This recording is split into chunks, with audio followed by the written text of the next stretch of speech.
မမရမုံလာပါပြီ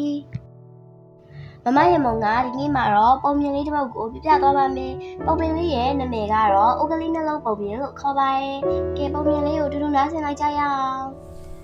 ဟိုးရှိရှိရုံးလာဖို့ကွယ်ရွာလေးတစ်ရွာမှာလေသမားကြီးတစ်ယောက်ရှိတဲ့လေသမားကြီးစီမှာတိတ်ချဖို့ကောင်းတဲ့ဥကလေးနှလုံးရှိတာပေါ့ကွယ်ဒါပေမဲ့ဥကလေးနှလုံးမှာတစ်လုံးကတော့ဥကောင်းကလေးဖြစ်ပေမဲ့နောက်ထပ်တစ်လုံးကတော့အောက်ခြေမှာအပ်နေပါတယ်အဲ့ဒီဥကလေးနှလုံးကိုလေသမားကြီးကညနေတိုင်းရေထမ်းမှုအတွက်အသုံးပြုလေးရှိတာပေါ့ကွယ်လေသမားကြီးရေထမ်းတိုင်းလဲအောက်ခြေမှာအပ်နေတဲ့ဥကလေးရဲ့စီမှာရေတွေကအမြဲစိမ့်ကျနေတတ်တာပေါ့ဒါကြောင့်လေသမားကြီးကရေထမ်းတိုင်းအခောက်ရေပူပြီးတော့ခက်နေရတော့တာပေါ့ကွယ်တရက်မှာဥကောင်းကလေးကအောက်ခြေအပ်နေတဲ့ဥကလေးကိုဒီလိုပြောတဲ့မင်းကြောင့်ငါတို့ပိုက်ရှင်လေသမားကြီးခင်ဗျပူပြီးတော့ပင်ပန်းရတယ်မင်းကငါ့လိုရွှေကောင်းကောင်းမသိနိုင်လို့အခောက်ခါတဲနေရတယ်မင်းဟာတော့မကြတဲ့အကောင်ပဲမင်းငါတို့လဲတော့ကထွက်သွားဆိုပြီးပြောလိုက်ပါလေရောစိတ်မကောင်းဖြစ်သွားရှာရဲ့ဥကကလေးကလည်း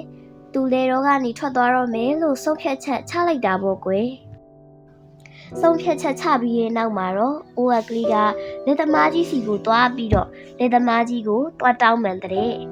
လက်သမားကြီးသူ့ကြောင့်ရေတွေပို့ပြီးတော့ခတ်နေရတာတွေရေကိုအခါခ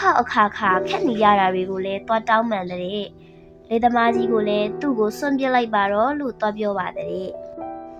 အဲ့ဒီအချိန်လေသမားကြီးက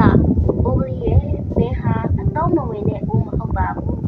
မင်းကလည်းအတော့ဝင်နေဆိုတာကိုငါလက်တွေ့ပြမယ်လို့ဆိုပြီးအိုးကလေးနှလုံးကိုသူ့ရေခတ်တဲ့လေရောလန်းလေးအတိုင်းခေါ်သွားပါတော့ရဲ့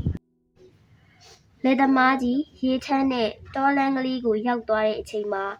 အောက်ခြေအပ်နေတဲ့အိုးကလေးကိုထမ်းတဲ့ဘက်မှာတော့ပန်းကလေးတွေပွင့်နေတာကိုလေသမားကြီးကပြတဲ့အဲ့ဒီအချိန်လေသမားကြီးကအိုးကလေးနှလုံးကိုကြည့်ပြီးကဲအိုးကလေးတို့ရေအပ်တဲ့အိုးကလေးပတ်ချမ်းကစိမ့်ထွက်နေတဲ့ရေကြောင့်ရေတဲရေလောင်းပြီးသားလို့ဖြစ်သွားတာမို့ဟောဒီပန်းကလေးလှနေတာပေါ့ဆိုပြီးရှင်းပြတာပေါ့ကွယ်အဲ့ဒီအချိန်တငယ်ချင်းကိုအတော့မကျဘူးဆိုပြီးစိတ်ဆိုးဒေါသထွက်နေတဲ့ဦးကောင်းကလေးကလည်းသူ့တငယ်ချင်းကလဲတော်ဝင်းကျင်ကိုဘလို့အကျိုးပြုနေရဲဆိုတာနားလည်သွားခဲ့ပါပြီအဲ့ဒီနေ့ကစပြီးတငယ်ချင်းနှစ်ယောက်ဟာတယောက်ကရေတဲတယောက်ကရေလောင်းရင်းလဲတော်ဝင်းကျင်ရဲ့တာယာစိမ့်လန်းရေးကိုအတူတကွပူးပေါင်းလှုပ်ဆောင်သွားကြပါတော့တယ်ကွယ်